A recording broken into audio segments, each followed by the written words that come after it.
On the right side of my face, I have these 3 marks near my mouth and along my jaw. They just appeared. One day when I was younger, my father noticed the 3 marks. After a long pondering on just where these seemingly out-of-the-blue marks came from, and no sufficient answers, my Liberian daddy joked that these were my tribal markings. So, from then on, I regarded these mysterious marks as my tribal markings. It's funny. I don't notice these marks until someone points them out, or I consciously think about them when looking in the mirror. They disappear into my smile. I was transported to other worlds within a world by an inquisitive mind that matched mine, Bongi. Quite abruptly in the midst of our conversation, he asked me, what were these marks on my face? I paused, smiled, and replied, I don't know.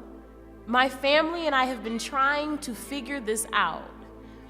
But somehow these deep grooves show up in the words I write and pieces I perform. I write of deep, the deep sea that holds ebony bones, the deep that I consistently reside, perpetually keeping me in tune to yesterday and hindering me to connecting with today. The deep of my brown skin that turns gold from all the sunny rays it holds. Bongi said that our ancestors used to be able to know when a baby was born, if they would be very sickly and teary and highly susceptible to illness. They would mark the baby like the marks I have to protect them from this. He said that my marks were probably passed down from my ancestors, to protect me. I'm still trying to find home in this body, the body that holds all of this. But it's no wonder the only thing I recognize in pictures is my face. Going up Signal Hill to watch the sunset, it was literally one of the most beautiful things I had ever witnessed. I feel so a part of the land here. Ships at a distance have every man's wish on board. The opening lines of Zora Neale Hurston's novel, Their Eyes Were Watching God, could not help but slip from my lips.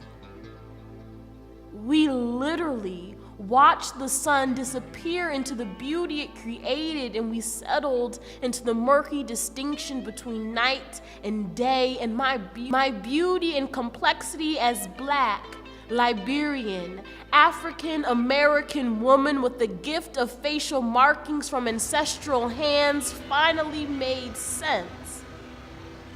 As my braids whipped about me in the wind, Frederick Douglass spoke through his spiritual self.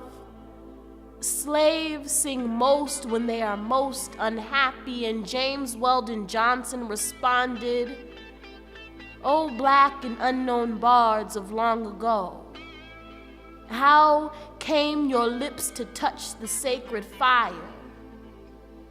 How, in your darkness, did you come to know the power and beauty of the minstrel's life?"